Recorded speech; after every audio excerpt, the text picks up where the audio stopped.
അപ്പോൾ ദേ നമ്മുടെ കൊച്ചു കൃഷിയെ കുറിച്ചിട്ടാണ് ഇന്നത്തെ വീഡിയോ. ഇത് കൈപ്പക്കയാണ്. ഞാൻ ഒരു വളവും യൂസ് ചെയ്യാതെയാണ് ഈ കൈപ്പക്ക അതുപോലെ ഈ മുളക് ഒക്കെ ഞാൻ ഉണ്ടാക്കിയെടുത്തിട്ടുള്ളത്.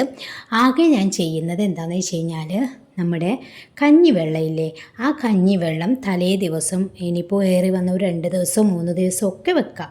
അതിനുശേഷം നമ്മൾ കഞ്ഞിവെള്ളം എടുത്തിട്ട് ആ ചൂടോടെയല്ല ഞാൻ പറയുന്നത്, കഞ്ഞിവെള്ളം 2 ദിവസം മുന്നത്തെയോ അല്ലെങ്കിൽ ഇന്ന് വെച്ചത് നാളെയോ എടുത്തിട്ട് അല്പം അതിലേക്ക് കുറച്ച് പച്ചവെള്ളം കൂടി ആഡ് ചെയ്ത് കൊടുത്തതിന് ശേഷം ജസ്റ്റ് ഇതിൻ്റെ ഇലകളിലേക്കൊക്കെ നമ്മളൊന്ന് സ്പ്രെഡ് ചെയ്ത് കൊടുക്കുക.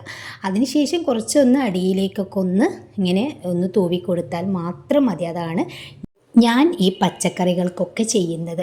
അതുകൊണ്ട് തന്നെ നല്ല വിഷമോ അല്ലെങ്കിൽ എന്തെങ്കിലും മരുന്നടിക്കാതെയൊക്കെയുള്ള നല്ല ഫ്രഷ് ആയിട്ടുള്ള പച്ചക്കറി നമ്മൾക്ക് ഉണ്ടാക്കിയെടുക്കാനായിട്ട് പറ്റും. ഇതേ മെത്തേഡ് തന്നെയാണ് ഞാൻ കറിവേപ്പിലക്കും ചെയ്യുന്നത് കേട്ടോ. കറിവേപ്പിലേക്ക് ഞാൻ എന്താ ചെയ്തത് എന്നുള്ളത് ഈ ഒരു ചാനലിൽ ഞാൻ വീഡിയോ അപ്ലോഡ് ചെയ്തിട്ടുണ്ട്.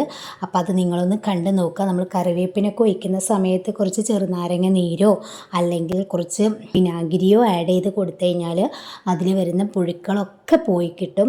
ഇതിലല്ല, പച്ചമുളകിലും കൈപ്പക്കയിലും അല്ല ഞാൻ പറഞ്ഞത്, കറിവേപ്പിലേക്കാണ് കേട്ടോ. ഇതിനൊക്കെ നമ്മുടെ കഞ്ഞിവെള്ളം മാത്രം മതി തലേ ദിവസത്തത്. അപ്പോൾ എല്ലാവരും ഇതൊന്ന് ട്രൈ ചെയ്ത് നോക്കുക, ഫീഡ്ബാക്ക് അറിയിക്കുക. Thank you so much.